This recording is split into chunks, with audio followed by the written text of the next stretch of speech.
increasing. He also quickly informed us that starting Monday, February 15, any traveler crossing the American border coming into Canada for non-essential reasons will have to show a negative PCR test before they can gain entrance into the country. He also pointed out the importance of using rapid testing that the provinces and territories received, and that the private sector is in the process of taking measures to improve the safety of Canadians. My colleague, Minister Qualtrough, for opening remarks.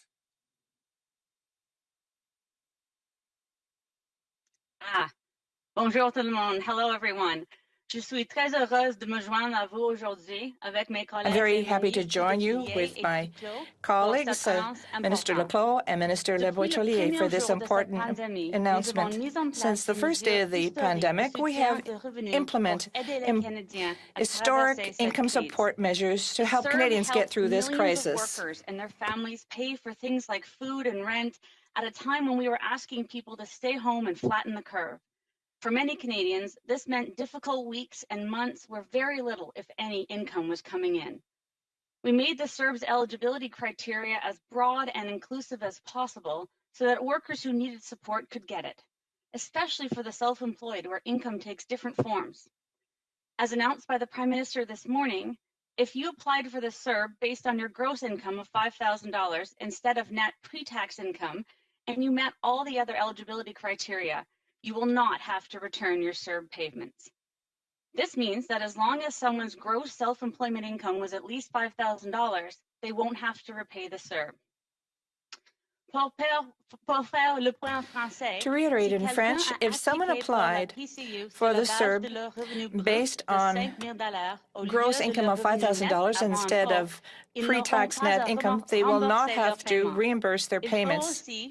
Of course, they will have to meet all of the other eligibility criteria. By taking these steps, we are giving certainty to self-employed individuals who applied in good faith for the CERB. As I've said before, we'll always have the backs of Canadians. Today, we're also announcing targeted interest relief for Canadians who are facing income tax debt for the 2020 tax year as a result of having received COVID-related benefits. This will give Canadians who file their 2020 income tax and benefit return more time and flexibility to repay amounts owing. It also means interest won't have to be paid on any outstanding income tax debt for the 2020 tax year until April 30th of 2022. To qualify for this relief, individuals must have had a total taxable income of $75,000 or less in 2020 and have received income support through any of the COVID-19 targeted income supports. We have gone to great lengths to help workers get through this pandemic, and we will be there to help Canadians. I would now like to turn the floor over to Minister Boutellier. Good afternoon to everyone. I'd like to say hello to Minister Qualtrough, who is on the west coast of Canada. So the Gaspé and the Magdalen Islands say hello to you. And I'd also like to say hello to Minister Duclos. Our government is sensitive to the fact that Canadians are still feeling the financial impact of the pandemic, and I can assure you that we're here to help you get through these difficult times. To do this, our government has implemented an interest relief measure for certain Canadians who will have a tax debt for the 2020 tax year.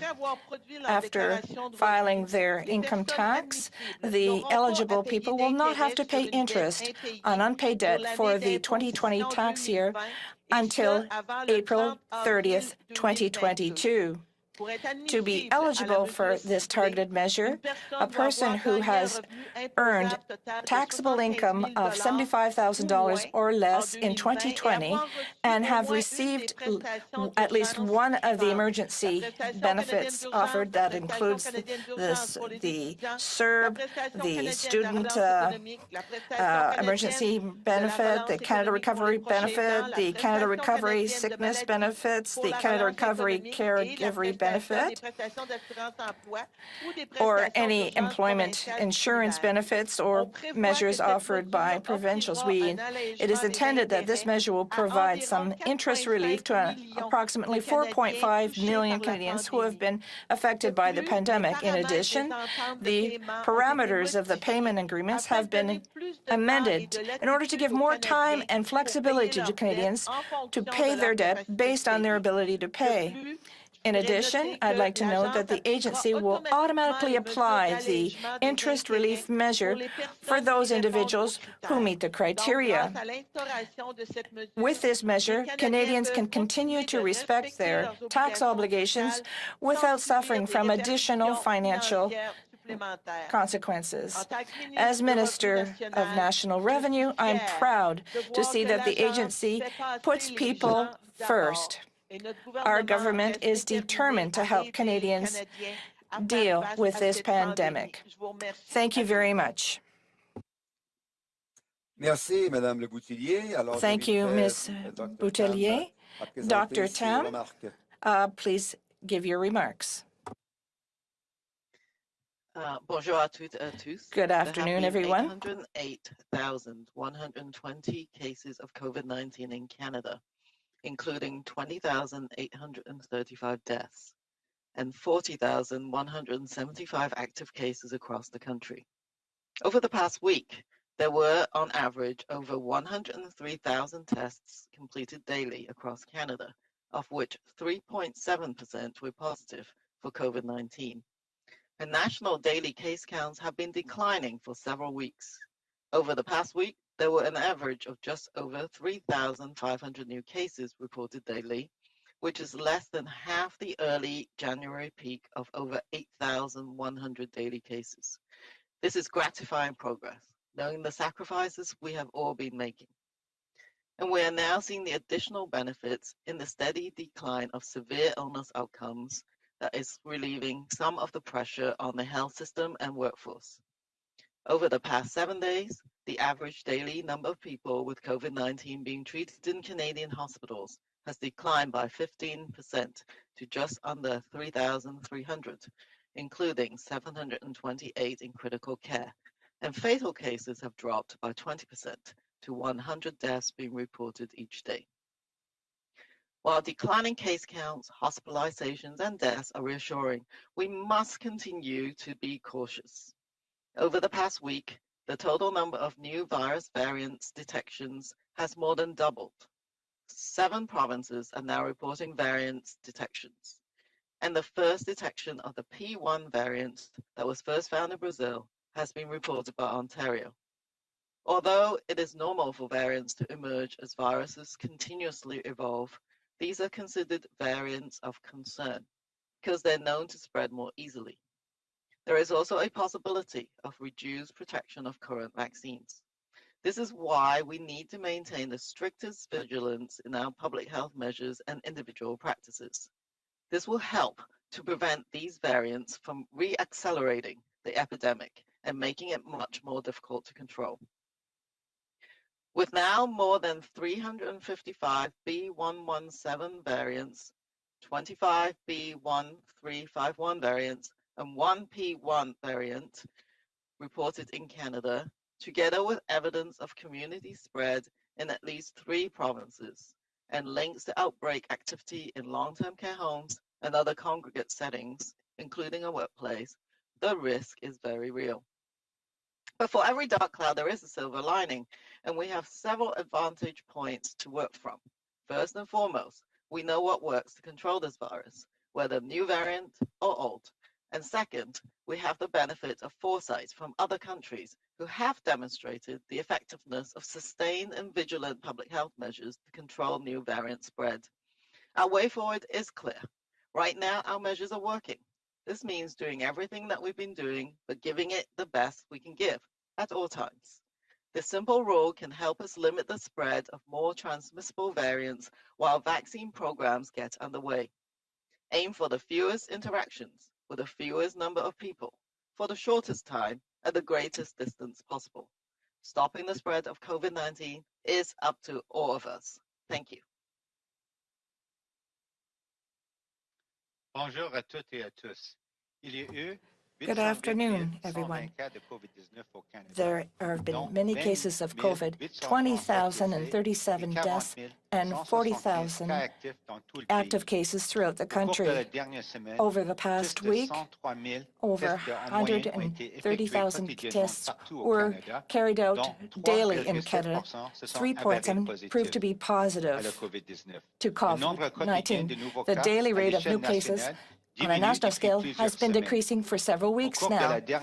During the last week, 3,500 new cases on average were reported daily, which represents less than the half of the number of daily cases reported back in early January. So we are dealing with remarkable progress. We know about all the sacrifices that we've all made. Now we see that there are still some serious cases out there, but there is, in fact, less pressure being put on our healthcare system and its staff. Fewer than 3,000 people with COVID were treated daily in Canadian hospitals. So 7,028 were in intensive care, which represents a 15% decrease. And this is being reported, and on a daily rate, 25% fewer cases. The cases of hospitalizations and deaths is reassuring, but we must continue to pay attention. Over the past week, the total number of cases reported of new variants of the virus has more than doubled. 7 provinces have said that the variant is present, and Ontario said that it detected for the first time variant P1, which was detected in Brazil initially. Viruses continue to evolve, and it's understandable that variants do crop up here, but these variants are more transmissible. It is also possible that the current vaccine does provide may provide less protection. That's why we have to be vigilant, and we must apply our public health measures, and this will prevent these new variants from causing another upsurge in the pandemic, one which will be more difficult to control. Given the number of cases that have been reported and the new variants in Canada, that is 3,500 for the variants B17, 25 for B17, and 1 for P1. Shows that there has been propagation in the community in at least 3 provinces, and there are links with outbreaks that are occurring in long-term care residences and in congregate settings, and including the workforce. So the risk is very real. But we have to look at the good side of things, because we can take advantage of some very positive points. First and foremost, we know how to deal with this virus. Whether we're talking about the old virus or the new variants. We also have the advantage of the experience gleaned by other countries that have shown the effectiveness of being vigilant on a daily basis in order to control the propagation of these new variants. The process is clear. Right now, our measures are working. We have to continue all that we're doing and to take action on a regular basis. These simple rules will help us prevent the spread of this more contagious virus as we continue with our vaccination programs. We have to have as little interaction as possible with as few people as possible at a wide distance from each other. It's up to us all to deal with this virus. Thank you, Dr. Liu. We would now be pleased to answer any question. Merci, thank you. We will now move to questions on the phone. For one question, one follow-up each. Nous allons procéder aux questions au téléphone pour une question de suivi chacun. Opérateur, première question. Operator, first question. Thank you. Merci. The first question is from, la première question est de Bill Curry de Globe and Mail. Please go ahead. À vous la parole. Thanks for Minister Qualtrough regarding this CERB gross versus net. announcement. I guess 3 very precise questions. Roughly how many people are affected by this situation? What's the fiscal cost of making this decision? And then lastly, what do you say to those people who didn't apply for CERB because they went with the net income definition and now they realize that they'd gone with the gross, they could have received thousands of dollars last year? Well, thank you for those questions. Very specifically, this response today addresses a specific issue of unclear information that was provided by our government that Canadians then relied on, in particular self-employed Canadians. We will have a better clarity on the number of people who are impacted by this when people file their taxes.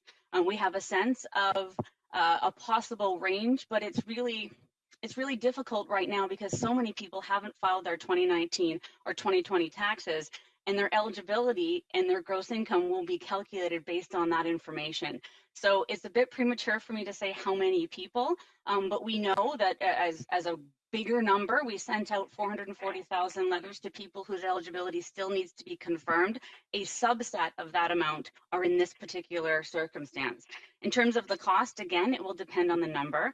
And what I would say to people who didn't apply for the CERB is, I appreciate the frustration you may feel with this, but we are dealing here with a subset of the 9 million Canadians who applied for CERB who legitimately and honestly relied on misinformation we provided. And that's the problem we're solving here today. As a follow-up? No, I appreciate the 3 answers. That's great. Thanks. Okay, thank you. Opérateur, prochaine question. Next question. Thank you. Merci. The next question is from, la prochaine question est de Hélène Buzetti de Le Devoir. Please go Question, ahead. Le À vous la Devoir. parole. Moi, je vais bâtir sur la question I'd de mon like to précédent piggyback collègue on the sur cette question question d'équité. posed by my colleague, this question of fairness. I do understand that there was information that wasn't clear, but a lot of people thought that they had understood the rules correctly, and so they didn't apply. So why not enable those people to retroactively make an application? Merci pour la question. Thank you for your question. Je dirais que nous pensons que nous I avons would say trouvé une that solution we qui est came up with a solution that et is fair raisonnable dans les and circonstances reasonable pour les personnes qui ont été under the circumstances for affectées those par, people who have been le manque de affected clarité by dans the lack of l'information que clarity nous avons in the donnée aux information that we Canadiens. provided to Canadians. Franchement, on ne peut pas In all ouvrir honesty, la we can't législation. On a décidé reopen de the ne pas, legislation. We appliquer decided cette to décision, not apply this decision tous les retroactively Canadiens. to all La Canadians. solution aujourd'hui, c'est pour Today's solution deals with that group of Canadians that really misconstrue the information that we provided. Et en sous-question, je ne sais pas As a s'il y a un follow-up, ministre qui est en mesure de I don't know if the minister répondre, can answer this mais question, concernant but ces mesures à la with frontière respect to these terrestre border qui nous measures, ont these été land border annoncées, measures on a dit that bon, were qu'il pourrait y announced, avoir une pénalité, mais so on nous a parlé you aussi may de have a suivi. penalty. Est-ce que quelqu'un There was est talk en about mesure d'être follow-up. un Can peu plus someone précis be a little bit more sur ce specific qui serait about attendu what pour un would Canadien qui be reviendrait expected sans avoir ce résultat for de these test Canadians à son entrée au returning Canada? to Merci. Canada and getting their test results? Oui et non. Yes and no. I don't have all of the information that you are requesting, Ms. Buzetti. We are expecting that the vast majority of people who come to the border, land border, with a PCR test, that they will do so because we have announced 6 days ahead of time what the expectations were. These people who come to the land border without a test, as the Prime Minister did this morning, there will be a fine that they'll have to pay. The border security officers will be dealing with this, and the individuals will have to provide more precise information. As for follow-up, that is part of the police mandate. Minister Blair will be able to provide you with that type of information. Merci, thank you. Prochaine question, next question. Thank you. Merci. The next question is from, la prochaine question est de Mia Robson de Canadian Press. Please go ahead. À vous la parole. Hi, Dr. Tam, I'm wondering if you could talk a little bit more about the variants. You said that we know what to do to stop them. So that sounds to me like the existing measures we have in place should be enough to keep those variants from spreading. And we've seen some positive progress in the last few weeks, but we're also looking at provinces that are now lifting those restrictions that have maybe helped that progress along. Wondering if you're concerned about if lifting any of those restrictions, the lockdown measures, loosening those rules are going to have an impact on whether or not we continue this progress because of the variants or maybe even in spite of them. Thank you for the question. And I think absolutely we've made good progress as we just went through in my remarks. But any loosening of these measures has to be done extremely cautiously because, as we all know, the population immunity level is not high. We're just beginning our vaccine programs. We've done many weeks of work in bringing down this epidemic curve, and the hospitalizations and deaths are beginning to come down. This is not the moment to really to sort of release everything that we've in terms of public health measures. I think province territories, of course, are making their individual decisions based on their own context, but all must do it with extreme cautiousness. And I believe some of them have plans to reapply public health measures very quickly, and if they see any changes. I think what my concern is that right now, if we release some of these measures, that a resurgence will occur, but that resurgence could be due to one of these variants, and then it will be much more difficult to control. So first of all, increase our testing and identification and sequencing and screening for these mutations is being escalated, but we need to do even better, I think, than what we're doing now. Provinces are screening more. Some provinces are aiming to screen every positive test for the variants, and that would be a good goal to aim for, increasing testing in the community. So it's, again, a balance of you can only ease things when you got the proper measures in place to rapidly detect and be able to implement public health measures again if needed. But I think, it is a concern. So when we said, right now, the simplest rule of thumb is still, restrict non-essential activities as much as possible. So aiming for that fewest interaction with the fewest number of people for the shortest time at the greatest distance possible is a very simplified way of looking at how we want to manage until the vaccine programs are well underway and that we learn more about these variants. But have you seen in Europe, if you look at England, Ireland, France, other countries, public health measures do work. So I think that is our sort of primary message. But yeah, do so with caution. If anything is going to be relaxed, then the proper measure for monitoring and response has to be in place.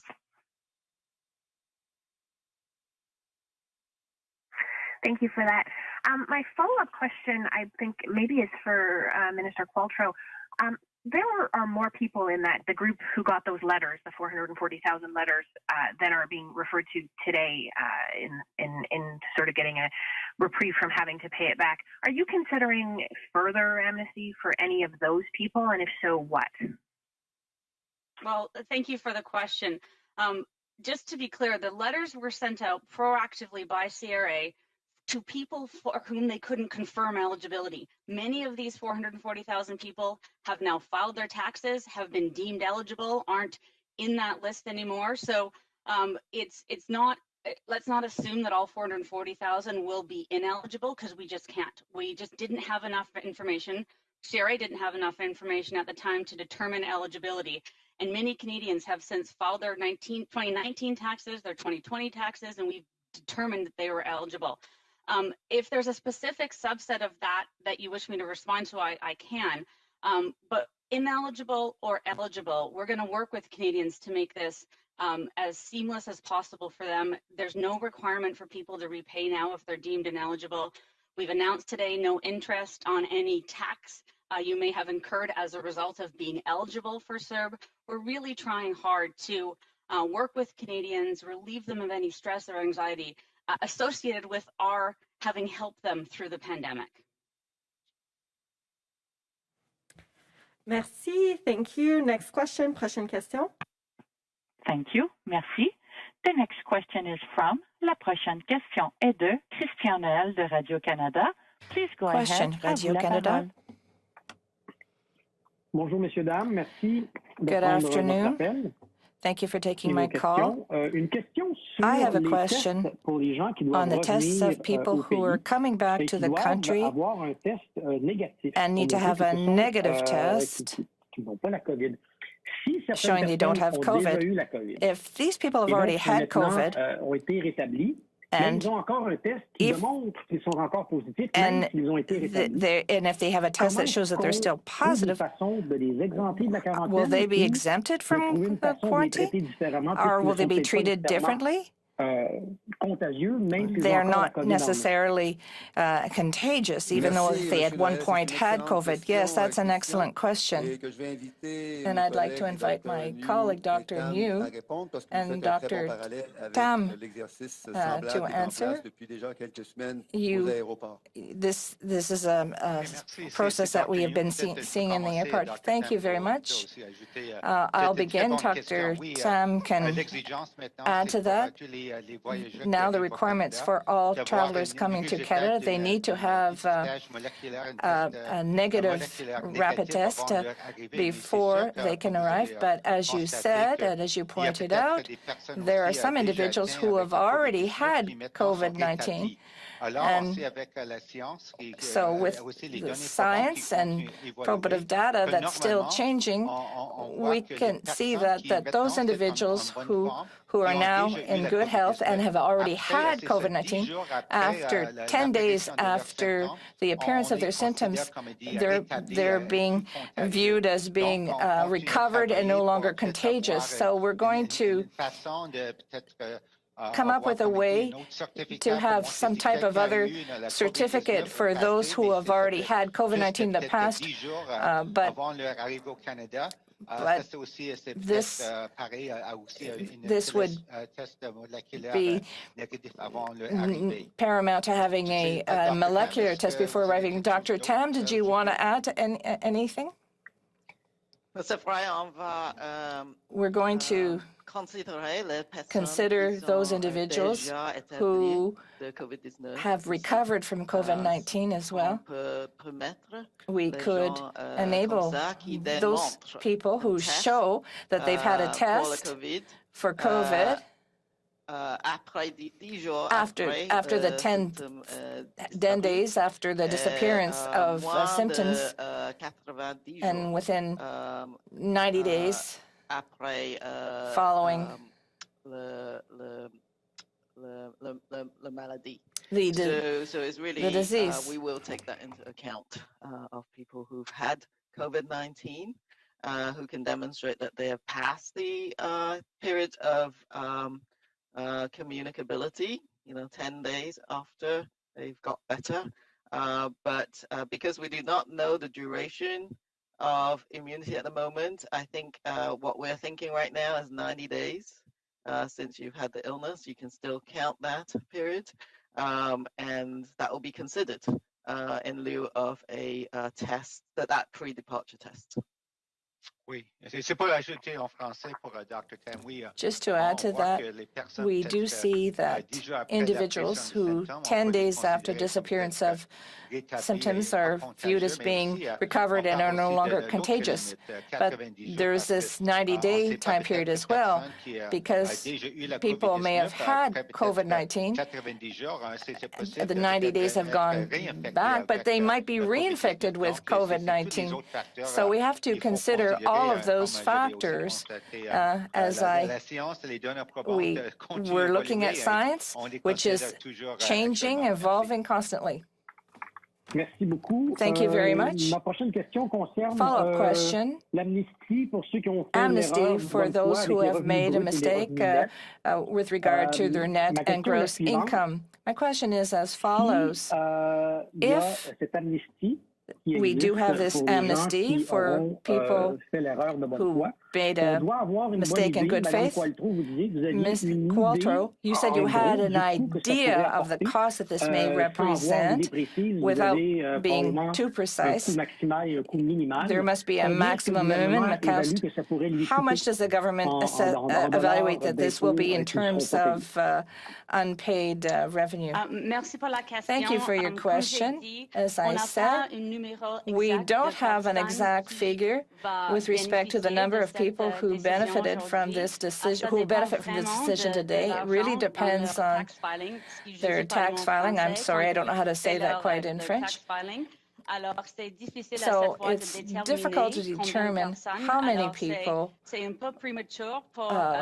applies to. So it'd be premature to put a precise figure on this. It really it depends on other factors as well, such as the eligibility, not only for the net and gross income, but for other factors. If you're not eligible for other reasons, if you shouldn't have got benefits, well, that's something that has to be considered. So I'm not comfortable to give you an exact figure without having exact information first. Merci. Thank you. Next question. Prochaine question. Thank you. Merci.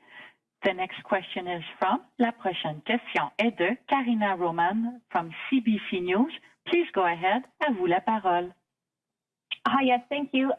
My first question is for Minister Qualtrough.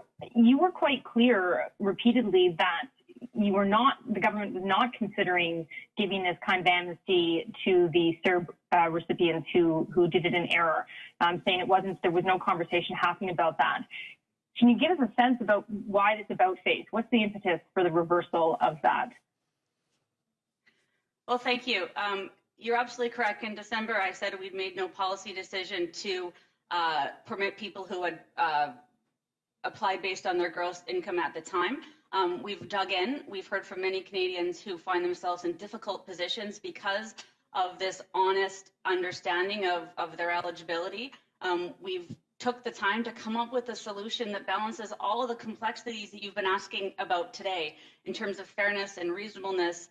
And we reached a conclusion that the fairest and most reasonable way to move forward on this would be to allow people who applied using gross to not have to repay their benefits. Okay, thank you. My other question is for probably Dr. Tam. As cases of the COVID-19 variants, as they become more numerous in Canada, as they're rising in Canada, should we be testing all positive cases for those variants? And since we're not doing that currently, are we right now underestimating the prevalence of these more contagious mutations of the virus? Yeah, so Canada is, compared to other countries, is testing a higher proportion of our lab positives right now for the variants. However, we can sort of accelerate that. There are two aspects to how we increase our capacity to detect the variants. One is what we call a screening test for the actual mutations, like the N501Y of interest. That does not require whole genome sequencing because that takes a while. So that kind of screening for mutations that are of interest is being undertaken in provinces right now. And as the numbers of cases come down in a number of provinces, they are aiming to screen all of their laboratory specimens for those mutations. So that capacity development is underway. And the whole genome sequencing, which can be done on a subset of these, that capacity is also being sort of accelerated. For example, the Public Health Agency's National Microbiology Lab, in conjunction with the Cancogen genomics sequencing initiative, in partnership with Genome Canada. So then you can also look at the whole genome on a subset of these. So I think we are accelerating right now, which is why I've been sort of saying that people need to be very cautious. These testing capacities are just accelerating. As you said, we might not know the full extent of the where these variants are in Canada at the moment. Provinces have done a huge amount of work when they find a variant case to be very diligent in contact tracing and looking at searching for cases and sequencing any cases around those.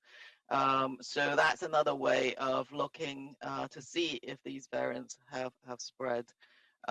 So I don't know if that answers your question, but it's true that we may not be detecting all of them for sure.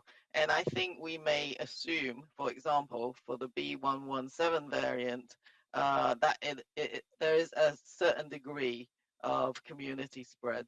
The other variants, we're detecting less of them, but some of them, for example, some of the South African variant cases or the B1351 variant cases were not linked to travel. So that tells us that there's a degree of community spread, but that doesn't seem to be wide at the moment, but it's something that we need to be very cautious about. It's Dr. You maybe can just add a couple points to what Dr. Tam said.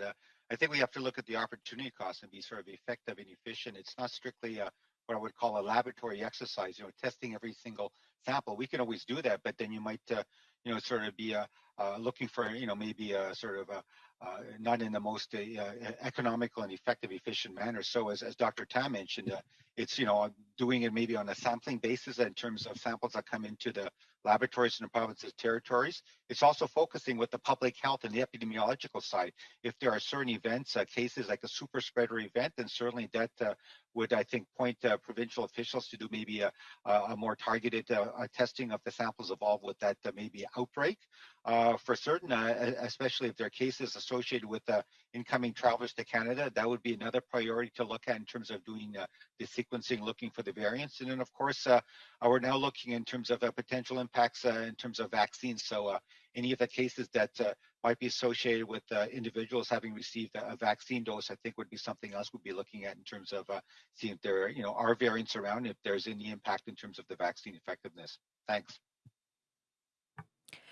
Thank you. Merci. We will take two final questions. Nous allons prendre deux dernières questions. Opérateur, prochaine question. Thank you. Merci. The next question is from, la prochaine question est de Abigail Bimam de Global News. Please go ahead. À vous la parole. Thanks for taking my question. I'm looking at the issue of so-called vaccine chasers, people looking for leftover vaccines at the end of the day. I'm wondering if nationally we're tracking what percentage of vaccines is usually left over at the end of the day, and if there are guidelines specifically for who those vaccines left over daily should go to.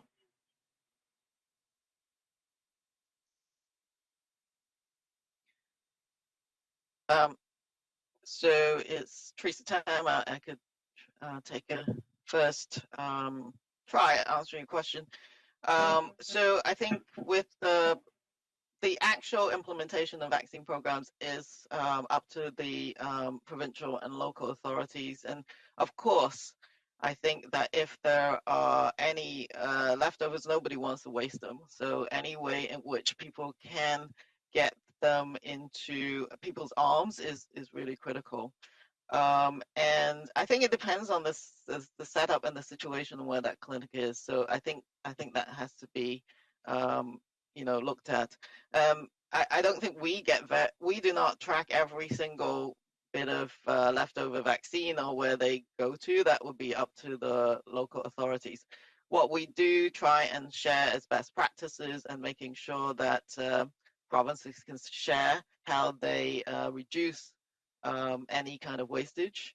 And as far as I have been informed, provinces have done very well in terms of not wasting, any of the doses. So, yeah, And I think, of course, as best as possible, go to the groups already identified as priority groups at higher risk of illness, serious illness, or at risk of transmitting those with highest risk of illness as well.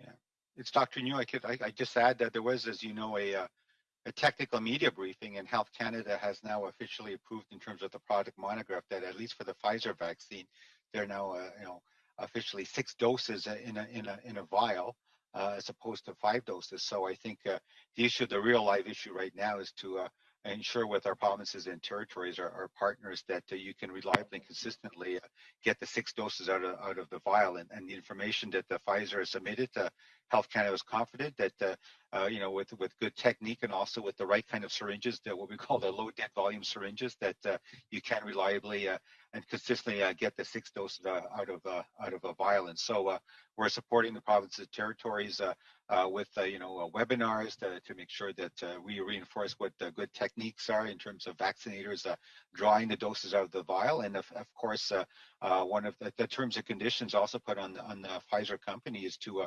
work in terms of continuing education, working with our procurement folks to make sure also that that they're supported, and that also that we can get the low dead volume syringes, make sure that the vaccinators in the provinces and territories have them to use for their vaccination with the Pfizer vaccine.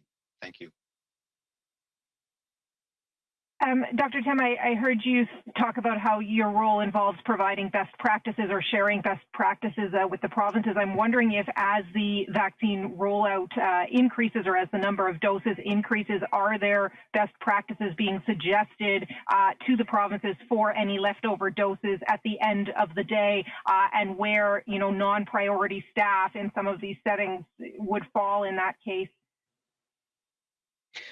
Yes, so as everyone probably knows, there is a National Operations Center for the implementation of vaccine programs under Major General Danny Fortin. We also have public health networks, which includes the Canadian Immunization Committee, that is a federal, provincial, territorial construct, and they are sharing these kind of informations all the time. And so they are constantly sharing best practices. And as we move from, right now we don't have that many doses of vaccine to be administered. The best practices are also moving on to a point where we have many more doses available, and then how are those clinics carried out, and how to minimize any kind of wastage is also being discussed as well. So those are the kind of governance tables that help share best practices. We also communicate with healthcare professionals organizations, and as Dr. New said, some of these training programs to make sure that they're not, minimizing any sort of wastage. There are other strategies too. I think that we learn from other countries where the simpler the set of instructions are in rolling out these programs, such as age-based, starting with the seniors and telling the population that, right now is this age group, is a much easier message to communicate, and then more people can show up at the end of the day as well if there's enough vaccines in a particular location. So I think all of these techniques will be utilized. Merci. Thank you. Last question. Dernière question. Thank you. Merci. The last question is from, la dernière question est de Rachel Haynes from CTV News. À vous la parole. Please go ahead. Hi, thank you. My first question is for Minister Qualtrough, just as a follow-up to what a number of my colleagues have been asking as well about these CERB repayments. And just a follow-up to Karina when she was talking about how you had said in December that you wouldn't be, or you would not be forgiving this for people who had taken this on their net income. But have there been people who have repaid that money already based off of the letter that had been sent? And at what point is the CRA going to repay them back for this? Really important question. Thank you. Yes, absolutely. If Canadians, based on getting the letter, took the initiative and made their repayments because they considered that they were no longer eligible because they had used their gross income, CRA will we will absolutely be repaying those payments to Canadians as soon as possible. So again, it's a case-by-case basis. We have to make sure they meet all the other eligibility criteria. But if they do, we will be repaying their repayments, which sounds a bit odd, but that's exactly what effectively will be done as soon as we possibly can. For those Canadians who took the initiative to try and make their tax slips as accurate as possible, we will work with them. We will be reaching out to them, or they can reach out to us and help them settle and balance their accounts. Thank you. And my next question goes to Dr. Tam, just about this conversation that we've been having about the variants. And you had said in response to one of my colleagues' questions that if public health measures are lifted too quickly, that there could be a resurgence due to the presence of variants. And I'm just wondering if you can tell us a little bit more about what impact you see variants having on transmission going forward. Do you think we're going to get to a point where the majority of cases that we see are from these variants? Yeah, so right now we are detecting particularly the B117 variant, as we just reported. And 80 countries in the world have this variant, including our neighbors in the United States. And the variant's detected in many areas of Ontario, but also other provinces. This particular variant, I think, has definitely a chance to be the one that's replacing other variants. It's demonstrated an increased ability to transmit. So I think more and more evidence shows that this variant transmits more readily. How much more transmissible? I've seen different estimates from different countries, different locations, but the latest estimate is about 35 to 45% more transmissible. So as you can imagine, it's actually quite difficult already to slow down transmission with previously circulating viruses. And you add a virus then that is more transmissible, that just makes it much more difficult to get under control.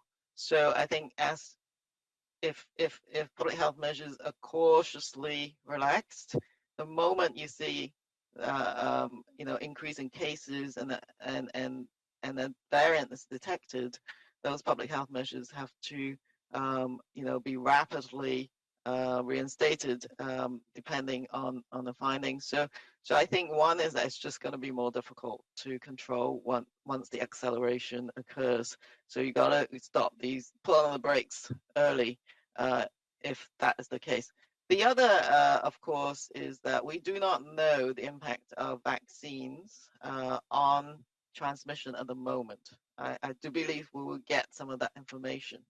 So we don't know anything about herd immunity at this point, but a variant that's more transmissible, even if the vaccines have impact on herd immunity, it may mean that more proportion of the population have to be vaccinated in order for that to be achieved. So it does have many implications, which is why right now we have to be very cautious. And as local and provincial jurisdictions begin to look at the data within the jurisdiction and cautiously open up, that has to be done very thoughtfully, very slowly, and to see what the impacts are. Does that answer your question?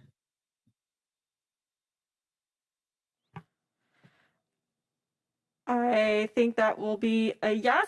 So thank you everyone for joining us today. Merci à tous de nous avoir rejoints aujourd'hui. Ceci met fin à la conférence de presse. This puts an end to today's press conference. Thank you.